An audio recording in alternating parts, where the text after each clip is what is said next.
Raising the Flag on Iwo Jima est l'une des photographies les plus mythiques de la Seconde Guerre mondiale. Un impact énorme, mais également des polémiques, car bien qu'elle soit ultra célèbre, en réalité, beaucoup ignorent tout de cette photo. Si, moi je sais, c'est la victoire des Américains sur les Japonais. Non. Non, pas sur les Japonais, mais la victoire sur Iwo Jima. Non plus. Elle a été mise en scène. Mais non. Mais non, elle est fausse, elle a été faite dans un hangar dans la zone 51.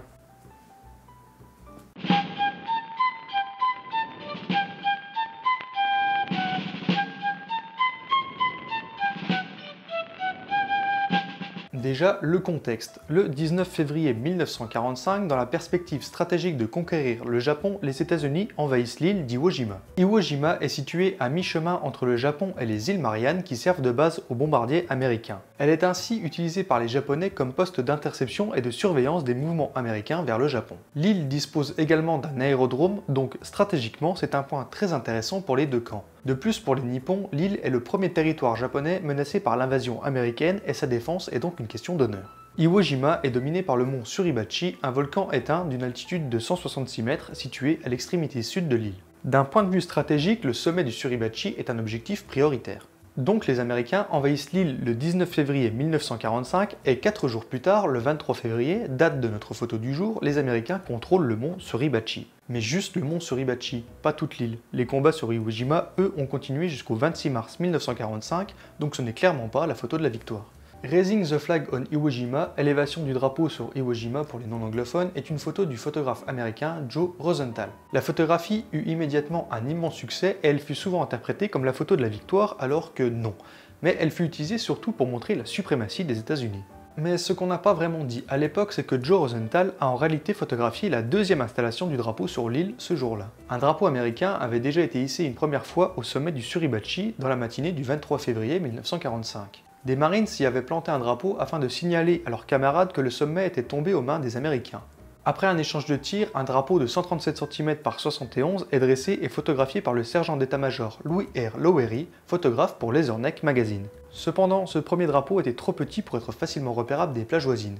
On ordonna donc d'en hisser un plus grand plus tard dans la journée. Une patrouille composée d'une quarantaine d'hommes gravit le sommet sans subir la moindre attaque. Contrairement à celle du premier drapeau, du coup c'est un peu moins héroïque. Et les Marines atteignirent le sommet aux environs de midi. Au même moment, Joe Rosenthal, accompagné des photographes Bob Campbell et Bill Genost, gravissent le mont Suribachi. Les Marines étaient en train de hisser le drapeau quand le trio de photographes atteignit le sommet. Et là, paf, Rosenthal fait la photo qui rentrera dans l'histoire. Bill Genost, lui, a filmé la scène alors que Bob Campbell se trouvait un peu plus bas et a pris des photos sous un autre angle, ce qui a permis notamment de prendre en photo la descente du premier drapeau. Rapidement après la pose du drapeau, Rosenthal envoya sa pellicule dans une base arrière sur l'île de Guam afin de la développer et de l'imprimer. Les photos furent transmises par phototélégraphie au siège de la paix à New York vers 7 h du matin et le cliché fut rapidement choisi et publié par quasi tous les journaux. La photo fut distribuée et publiée moins de 18 heures après que Rosenthal ait pris le cliché, un délai incroyablement rapide, même de nos jours. Mais la polémique arriva. Après la photographie de la pose du drapeau, Rosenthal demanda aux Marines de l'Easy Company de poser pour une autre prise. Il appellera ce cliché Gung Ho. Quelques jours plus tard, de retour à Guam, on demanda à Rosenthal s'il avait fait prendre la pose aux soldats. Croyant que la question se référait au cliché de Gung Ho, Joe Rosenthal répondit que oui.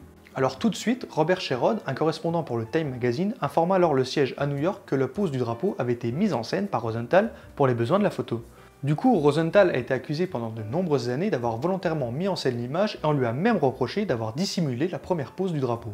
En réalité, la première pose du drapeau n'a pas été cachée, c'est juste que l'armée en a pas spécialement parlé parce que la seconde était carrément plus impressionnante. Et il y a eu également une controverse autour du sixième homme sur la photo. Le président des États-Unis, Franklin Roosevelt, comprit rapidement le pouvoir de cette photo, surtout que la campagne pour le 7e emprunt de guerre commençait. Roosevelt demanda à ce qu'on rapatrie les soldats qui étaient sur la photo pour appuyer la campagne et vendre ainsi les fameux bons de guerre. Et c'est là que le quiproquo commença, des soldats mal identifiés et des mélanges de noms entre ceux qui avaient posé le premier drapeau et le second.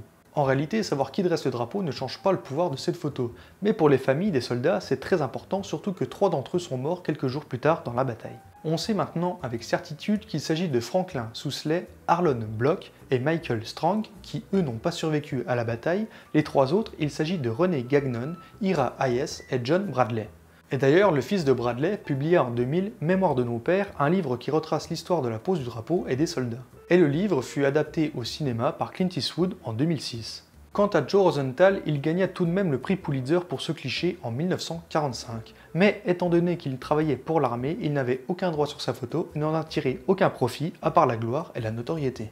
Mais vu que la photo a été accusée d'être mise en scène, il fut contraint à passer la moitié de sa vie à s'en expliquer et à s'en défendre. Il est mort le 20 août 2006 à l'âge de 94 ans.